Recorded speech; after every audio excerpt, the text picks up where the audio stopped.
2020년에는 도쿄에서 하계올림픽이 열리고 2022년에는 베이징에서 동계올림픽이 열리는데, 원래는 올림픽도 하계와 동계가 같은 해 여름과 겨울에 열렸습니다. 그러다 동계올림픽이 하계보다 인기가 없었고 1년에 2번 하는 것보다는 2년에 한 번씩 개최하는 것이 수익과 시청률 확보를 위한 상업적인 이유로 1994년부터는 릴레이 한메르 동계올림픽이 따로 개최되었던 거죠.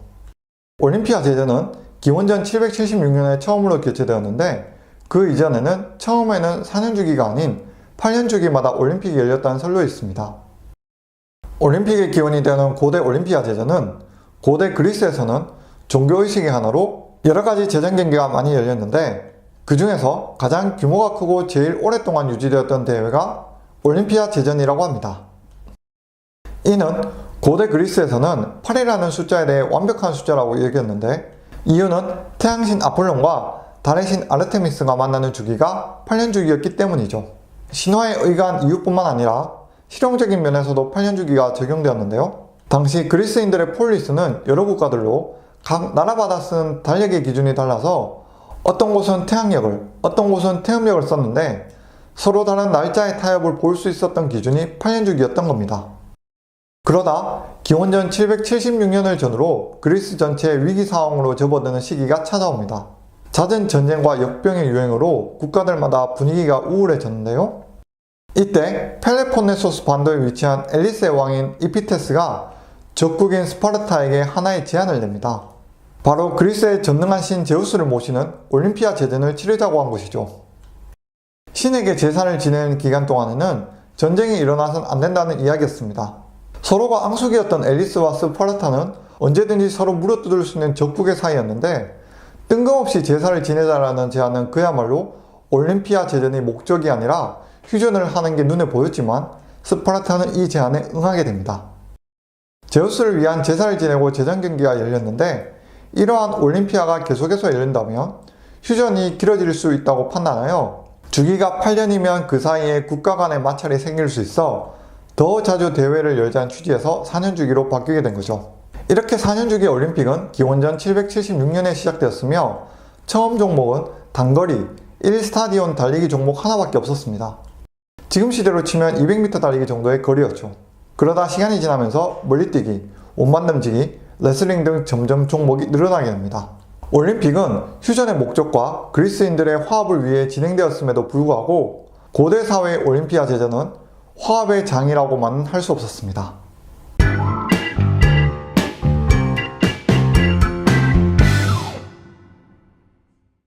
올림피아 제전은 제우스에게 바치는 제전 경기로 개최 시기는 7월에서 9월 사이 만월에 있는 날을 중심으로 하여 주로 5일 정도 진행되었습니다. 경기 종목은 개인 경기로 초기에는 경기장 끝에서 끝까지 달리는 200m 정도의 단거리 경주뿐이었고, 1회 대회 우승자는 에리스의 크로에포스였습니다. 시간이 흘러 14회부터는 경기장을 왕복하는 경주, 18회부터는 레슬링, 멀리뛰기, 창단지기 등 5종목, 추후에는 사두 전차 경기, 경마, 판크라티온 등 다양한 종목들로 점점 규모가 커져갔습니다. 운동 종목뿐만 아니라 시인, 철학자, 예술가들이 문학과 연극 작품들로 승부를 겨루었는데, 유명한 역사가인 헤로도토스 또한 아테네의 역사 연구를 처음 발표한 것이 올림픽이었죠. 고대 그리스 올림픽 경기에서의 가장 특이한 점으로 꼽을 수 있는 것은 옷을 전혀 걸치지 않고 경기를 치루었다는 겁니다. 초반에는 중요한 부위를 가리는 얇은 천이라도 걸쳤지만 스파르타인들이 그마저도 벗기 시작했던 겁니다. 옷을 걸치지 않는 대신 온몸에 올리브유를 발랐는데, 이는 몸 전체에 기름을 바르고 모래를 뿌려 날씨 변화에 따른 체온 변화를 방지했으며, 탄탄한 몸과 그을린 몸을 자랑으로 생각했죠. 제우스를 향한 순수한 제사 정신과 깨끗한 스포츠맨십만으로 이루어질 것 같았던 올림피아 제전도 시간이 지나며 하나 둘 얼룩지기 시작했는데요. 우선 경기에 제대로 임하지 않고 일부러 상대에게 져주는 행위였는데, 현대사회를 비춰보자면 뉴스에서 종종 볼 수 있었던 돈을 받고 일부러 져준다는 일이 있었죠. 우리나라에서는 2010년을 전후로 스타크래프트를 비롯해 농구, 야구, 배구계에서 불미스러운 일들이 있었던 기사들을 기억하시는 분들이 많을 겁니다.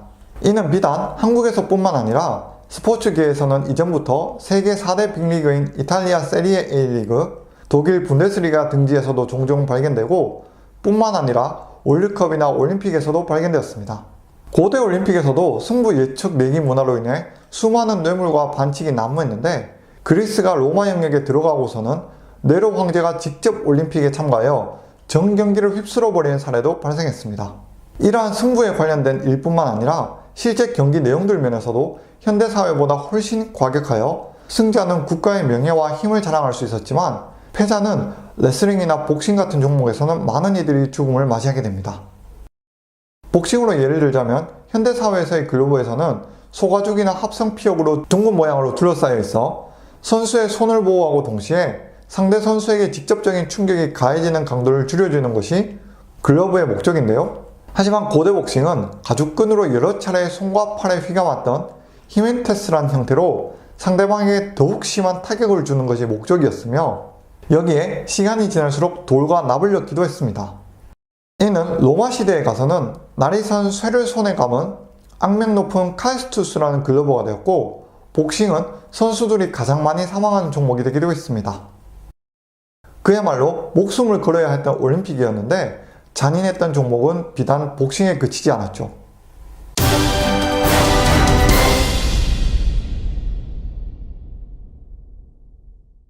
케이블 TV를 보다 보면 인기 종합격투기인 UFC가 방영될 때가 있는데, 가장 유명한 선수 중 한 명으로 아일랜드 출신의 코너 맥그리거라는 선수가 있습니다.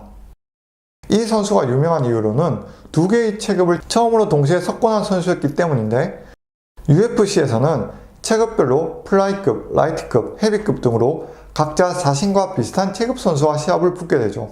고대 그리스 올림피아 제전에서도 UFC와 비슷한 판크라티온이라는 경기가 있었습니다. 고대 격투 노예들이 마구잡이로 싸우던 것을 좀 더 완벽한 격투기로 구사하기 위해 연구하고 많은 이들에게 퍼지게 된 기술인데요. 판크라티온은 고대의 문헌이나 그림, 항아리에 기록되었으며, 이는 그리스의 병사들이 전쟁터에서 무기가 떨어졌을 때를 대비해 배워두기도 했습니다. UFC와의 눈에 띄는 차이점은 판크라티온에는 체급이라는 개념이 없습니다. 즉, 덩치가 크든 작든 조건에 관계없이 눈앞에 있는 상대와 무조건 싸워야 했던 거죠. 이 경기에는 두 가지 종류가 있었는데, 선수가 땅에 넘어져도 계속 진행되는 카토 판크라티온과 서 있는 상태에서만 시합을 하는 아노 판크라티온으로 올림픽 경기에서는 주로 카토로 진행되었습니다. 그러니 상대가 쓰러졌음에도 그야말로 봐주는 일이 전혀 없었고, 심지어는 경기 시간 제한도 없는 무제한이었기 때문에 생명이 닿을 때까지 싸우게 되었던 거죠. 과격한 스포츠들과 잔혹한 면들도 많았던 올림픽이었지만 정상적인 스포츠들도 많이 있었습니다. 가장 인기가 많았던 종목 중 하나로는 펜타트론이라는 5종 경기로 달리기, 멀리뛰기, 원반 던지기, 창 던지기, 레슬링인데요. 특히 달리기 경주가 당시에는 가장 인기가 많은 메인 이벤트였다고 합니다. 스타디온이라는 달리기 우승자가 가장 많은 명예를 얻었으며 올림픽 그 자체를 의미하기도 했습니다. 우승자에게는 올리브 광과 종려나무가지, 그리고 우승자의 머리띠만 수여하면서 상금보다는 명예를 주는 방식이었는데, 이는 공식적으로 보여지는 면이었고 실제로는 많은 부분에 있어서 혜택을 받았습니다.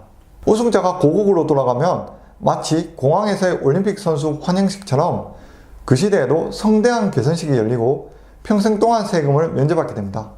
그리고는 초고속 승진으로 장군이나 지휘관이 되기도 했죠. 올림피아 제전은 여성의 참석이 금지되었으며 구경이라도 하다 적발되면 절벽으로 떨어뜨렸다고 합니다. 시간이 지나 여성이 참가할 수 있는 경기가 생겼는데, 종목은 전차 경주로 전차의 주인인 경우 참가가 가능했다고 합니다. 하지만 이도 직접적인 참가가 아니라 전차는 소속 마부가 몰았으며 우승을 하게 되는 경우 월계관을 받을 때 직접 받은 정도였죠. 그러다 이러한 규제들도 기원전 4세기경부터 좀 더 풀리면서 여성들만의 제전 경기가 열리기도 했습니다. 오늘은 고대 그리스 역사 5번째 시간으로 올림픽의 기원인 올림피아 제전에 대한 이야기를 해보았는데요. 지금 시대로서는 이해할 수 없는 과격한 행사였지만 그나마 이전보다 발전적인 형태로 보는 이유는 같은 언어 종교를 지닌 같은 민족끼리 서로를 매번 죽이기만 하다가 일시적으로라도 한 장소에 모여서 일시적인 화합을 도모했다고 볼 수 있죠. 올림피아 제전 시기 동안만큼은 전 그리스의 폴리스들이 도둑질조차 엄격하게 금지할 정도로 신성한 기간이라고 생각했던 겁니다. 지금까지 재밌는 역사와 함께하는 지식 유튜브 10분 세계사였습니다.